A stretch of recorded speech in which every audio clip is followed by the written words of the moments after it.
Routing. So routing serve web pages based upon the requested URL. So routing is everywhere, whether it is a Java, .NET based application, PHP based application, or like Node.js based application. Everywhere we serve the web pages based upon the requested URL. Same thing we have in Angular as well. So in Angular, application URLs are not served from the server and never reload the page, because Angular is going to be initialized in the client browser. So every time when you request the page in Angular, it is going to serve from the browser itself. So in Angular, routing is local to the browser. So any URL is not going to serve from the server, just like other server-side application we have in .NET, Java and the PHP. So if you are requesting the URL in Java, PHP and like ASP.NET MVC and ASP.NET Web Form, these are going to serve from the server side. But here these are going to serve in the browser, local. So URLs are here strictly local in the browser and serve the page from local here. So every time when you request a URL, the Angular router navigate to the new component and renders its template and update the history and the URL. So how it is happening? So every time in Angular when you request a URL, the Angular router navigate to the new component and render that component template and update the history and the URL. So what the URL is looking, what the URL we are seeing in the browser, that URL is going to be updated, even the browser history as well. So these things are going to be done in the client side. So here component is just like web page we have in multi-page application. So in multi-page application we say web page, but here we are saying here component. Now let's see how we can configure the routing in Angular. So to configure the routing, first of all we need to describe the routes. So all the routes we define here with the alphabet route array. So in the route array we have to define the path, then we have to specify the component. So whatever the component you want to render here, so for all the components you have to define a path. So there is no such a way as we have in MVC to define a generic route to serve more than one controller. Here to render each and every component we have to define a separate route. And even if you will see in the last, we have a wild character path as well. Let's say if a URL is not available. So let's say you want to show the page not found, like 404 page you want to show. So here the wildcard route we are using here for capturing all the URL which are not available in this routes array. And finally it is going to redirect it to the not found page here. So in this way we will define the routes array. Then we have the router outlet. So router outlet is the place where the component is going to be rendered. Like the component template is going to be rendered.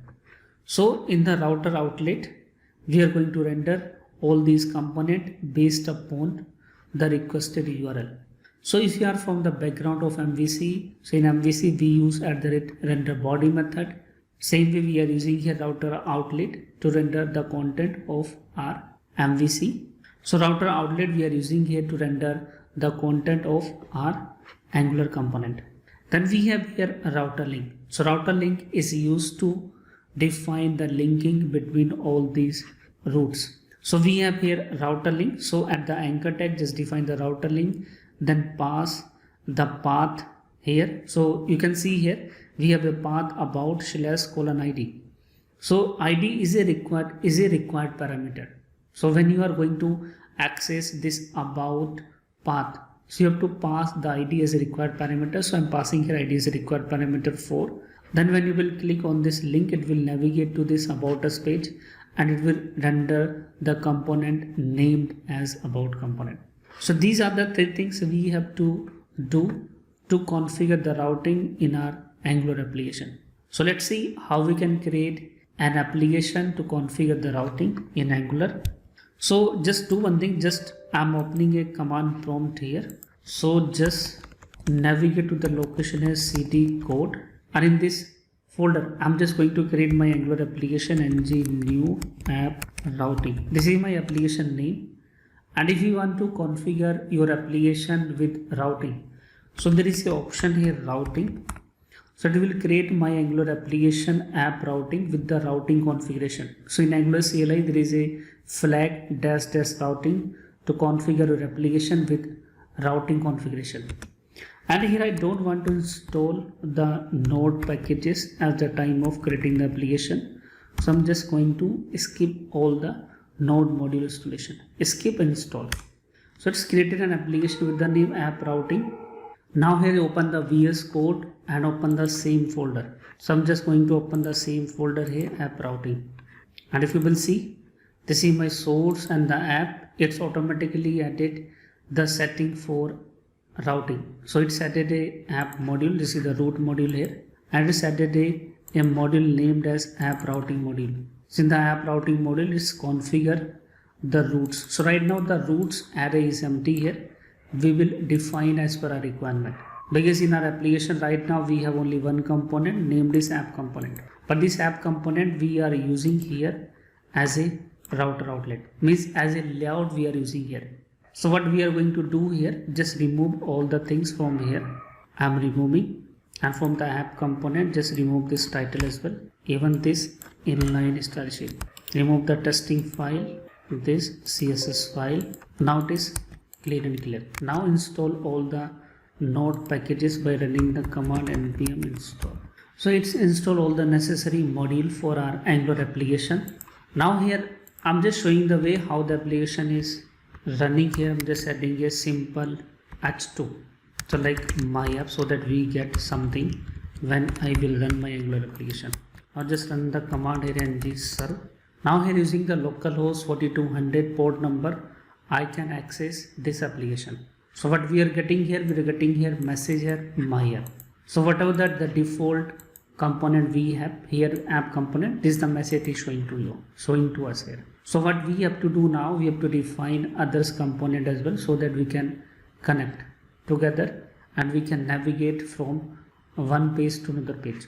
So just do one thing, just add here one more terminal, and here I'm writing the code for creating a component, and the component name here I'm using, let's say home page, home dash inline style, then spec false. So we create a home component, and now here add one more component. Let's say I'm adding here one more component named as product.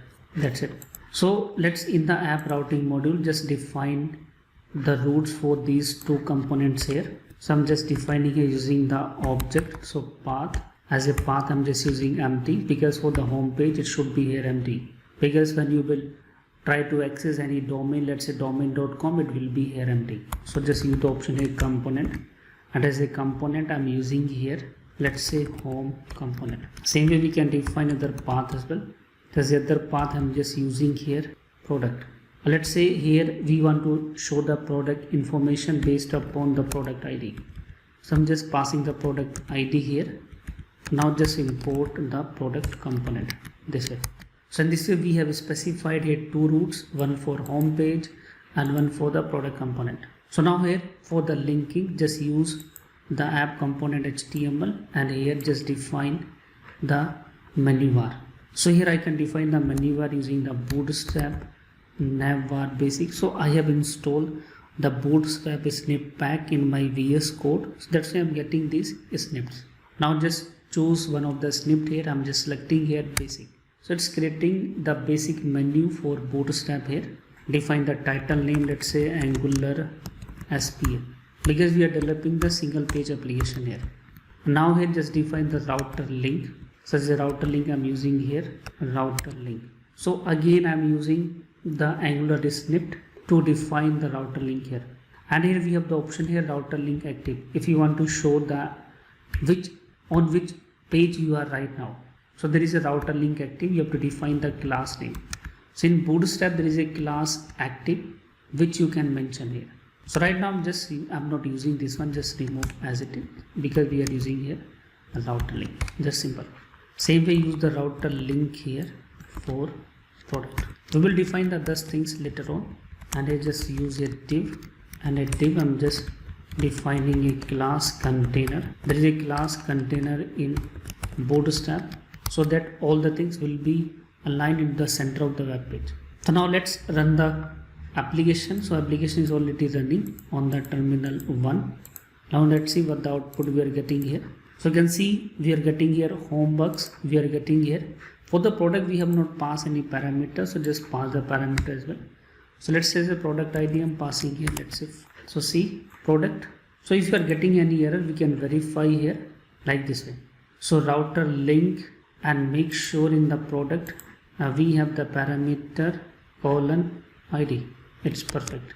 So what we have done, we have not mentioned here, let's say the name should be here product and ID is perfect here because it's integer type. Now just click on the product. We are navigating the product page. Perfect.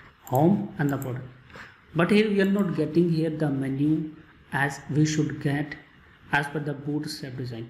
The reason is here we have not installed any Bootstrap node package. So what we have to do? We have to install here Bootstrap node package. After that we can use all these Bootstrap CSS class. So just do one thing, just install here the Bootstrap package npm install Bootstrap. So I'm using here node package manager for installing the Bootstrap package, and we are installing here Bootstrap 3. And if you will see here, we have a package.json file. In the package.json file we have all the dependencies in this dependencies section. So if you want to add the entry for this Bootstrap in this section, so after mentioning the Bootstrap package, just specify the option save. So when you will call the option save, after installing the Bootstrap version 3, it will do the entry in the dependencies section. If you will not use the save option, it will download the Bootstrap package, but it will not do the entry here. Because when you will migrate this code from one machine to another machine, and on the another machine again you will run the command npm install. So on the another machine, the Bootstrap package will be missed. So better way is, whatever the package you are installing, just mention the dash save option, so that when you are moving your application from one machine to another machine, there also when you will run the command npm install, so all the application required node packages will be downloaded. I hope it makes sense now. So you can see here it's added the option for Bootstrap here. So when you will move the application from here and now you run the command npm install, it will download the Bootstrap package automatically. So now here just run the application here. Still you will not get any menu. The reason is I have not mentioned the Bootstrap file. So I have explained there is an Angular CLI. In the Angular CLI there is the option is styles. In the style option we have to mention the path of the node modules. So there is a path here for node modules. Then we have the package name Bootstrap, then distribution, and the distribution there is a folder CSS, and in the CSS folder the file name is Bootstrap. We are going to show here. So this is the way we are adding the Bootstrap at the global location. So as soon as you will add the Bootstrap path in the styles, so you can access the Bootstrap everywhere. If you will see, still you will not get the things, because when you will do any change in this angular-cli.json file, you have to stop your application. If your application is already running, please stop it and run it again. So to stop the application, just press Ctrl C and it will ask for yes or no. So just enter here yes. Now again start the application by running the command ng serve. So this time it will again pick up the things, like pick up the configuration setting from angular-cli.json file, and this time it will add the bootstrap.css as a part of the generated bundle files. And if you will see, this time we are getting the Bootstrap menu perfectly. And the Bootstrap menu we can do some necessary changes. So the changes here in the Bootstrap is a class navvar default. I'm just using a default navvar in place of simple. So you can see it's working fine. So this is the way to define the navigation menu in Angular. So we have defined a navigation menu in Angular and we are navigating perfectly. Now here what we have to do, like whatever the ID we are passing here, like say we are passing here 4. So if you want to read this parameter, so how we can read this parameter value? So this parameter value we can read here in product component. So in product component, we can read this parameter value using. So first of all, just do one thing, just define a member here. Let's say I'm defining the member here. Let's say ID as number. And to read this parameter value, we have here activated root service in Angular. So in Angular, there is a service activated root. Using that activated root service, I can read this value. So I'm defining my member named as root, then activated root I'm using here. So now on the page load, using the root, I can read its value. So make sure you have added the reference here for activated root. And here we are using here Angular dependency injection. So in Angular, there is a concept of dependency injection. So here we don't need to create its instance. This instance will be created automatically by the Angular dependency injection. So about the dependency injection, I will tell you in the next session. So in upcoming session, we will discuss about the dependency injection. But this is the style to write the dependency injection here. So now I just use this dot root, and for getting the root parameters, we have the params option. Then there is a method here, subscribe. In the subscribe method, we can read all the past parameter values. So I'm just using here p for parameter. Now I just use this dot id equal to p dot parameter name. So when you're using the p dot id, so this id name must match with this name here. So if it is id, mention here id. If it is product id, then mention here product id. But this name might be anything. So let's say I'm using here PID so that there is no confusion here. And this PID I can show on this product component. So what I can do, I'm just adding here a h2 tag. This is here like a product details. And here I can add a paragraph like the requested ID is, then show PID. So this is the requested ID. I'm just displaying on the product component. Now let's see whether we are getting the requested ID or not. You can see I'm getting the requested ID as 4. If I will change the value here 9, now you can see here it's 9. If it is here, let's say 8, it is 8. So in this way we are getting the value which we are passing as a root parameters. So in this way we have successfully defined the routing, and we have successfully retrieved the value from our root parameters as well. So when it is coming to the parameters, so parameters can be 3 types. We can have the required parameters, optional parameters, and query parameters. So required parameters are mandatory to define in the URL, but optional parameters we never define in the URL. You can see this is the way how we define the required parameters. So whenever you will call it into pass the ID. But when it is coming to the optional parameter, this is the way we can pass the optional parameter. Let's say ID, one, name, box, but we are not defining these parameters anywhere. Here I have not defined. So let's see how we can define the optional parameter. So for optional parameter, I can use the same component, but this time I define a separate root product where I'm rendering the same product component. Then for the linking, let me define the way how the value we can pass. We need to pass the value using a object ID, let's say 4, name, let's say I'm passing here my product. So ID and name, let's say we can receive here. So ID we already reading. Let me read the name also, name as a string, and it would be here undefined. So I'm accessing, let's say this dot name equal to params dot name. So here I'm showing the parameters value I can show here. It would be here name also. So see how it is working. So right now I'm not passing the name. So it is coming empty. But let's go to the this way. Here I'm passing the ID as well. And here I'm passing the name as well. And the optional parameter always separated by semicolon. So you can see we having the semicolon for ID, semicolon for name. So these are the optional parameter we are passing, and it's coming here. And here I can define product and as for optional. This is required parameter, this is optional parameter. Okay, let's see how we can do the other things also here. like query parameters. So in the query parameters, we pass the things using the query params like this way, where you're passing ID, where you're passing the product name. And if you, let's say you're willing to pass it using the CS, using the component ES file. In the component ES file, we write the things like this way, product, then curly braces, query params, and this way we can pass it. And here this time I'm using the, not using the params, I'm using the query params like this way. So similar to that one, I can use the query params also. So let me come to the app component.html, where I'm adding a one more things.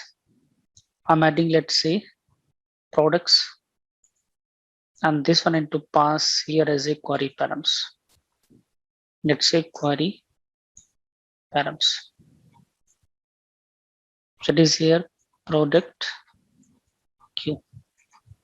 Now let me add here a one more component, because I want to separate the query params. I'm using here products.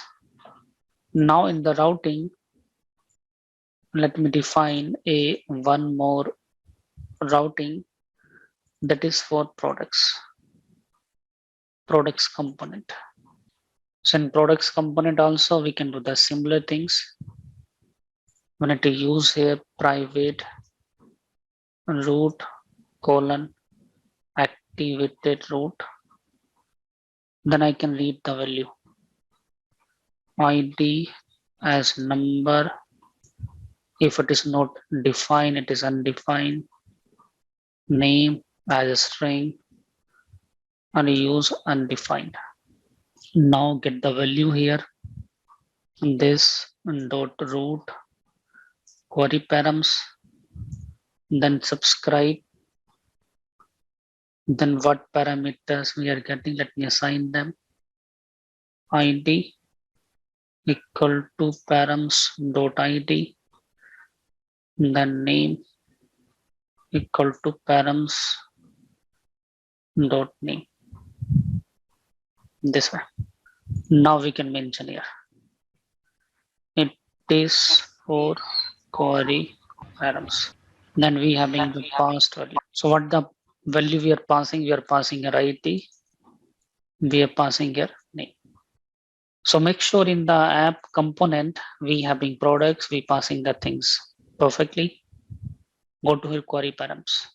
So you can see it is passing as a query string, question mark ID, then ampersand name. This is my required parameter, optional parameter, and query parameters. Now let's see if you're willing to define here a not found page, how we can define. So let me add a component with the name not found. For not found, let me define over here. It is not found and not found.